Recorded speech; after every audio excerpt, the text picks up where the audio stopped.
వృశ్చిక రాశి వారికి ఈ వారం ఎలా ఉండబోతోంది గురుగారు? వృశ్చిక రాశి వారికి 3 గ్రహాలు దివ్యంగా యోగిస్తున్నాయమ్మా. తృతీయంలో శుక్రుడు, సప్తమంలో గురువు, లాభంలో కేతువు. ఆర్థిక అభివృద్ధి విశేషంగా ఉంటుంది.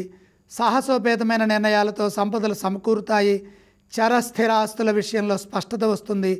ఆర్థిక పరమైన పెట్టుబడుల్లో 1-2 సార్లు ఆలోచించి పనిచేయడం ద్వారా బంగారు భవిష్యత్తు లభిస్తుంది.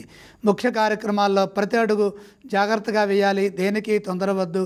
సందేహాస్పదంగా ఉన్న విషయాల్లో లోతుగా ఆలోచించండి. ప్రగతిని సాధించే విధంగా ప్రతి ఆలోచన ఉండాలి. అనుమానం కలిగినప్పుడు కుటుంబ సభ్యుల సూచనలు తీసుకోండి. ఆవేశపూరితంగా చేసే పనుల్లో ఆటంకాలు అధికమవుతాయి. ఎవరి కోసమో కాకుండా మీ అభివృద్ధి కోసమై మీరు పాటుపడాలి. మిత్రుల సూచనలు పనిచేస్తాయి. వివాదాలకు దూరంగా ఉండండి. వితర్కాలతో కాలం వృధా చేసుకోవద్దు. ఉద్యోగంలో నలుగురిని కలుపుకుపోవాలి. అధికారుల నుండి ఒత్తిడి పెరుగుతుంది.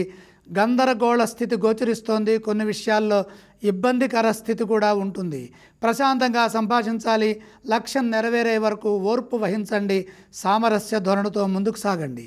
సమిష్టి కృషి విజయాన్ని ఇస్తుంది. ఓర్పుతో ఆలోచిస్తే, సహనంతో పనిచేస్తే మీరు కోరుకున్న విధంగా మీకు భవిష్యత్తు లభిస్తుంది.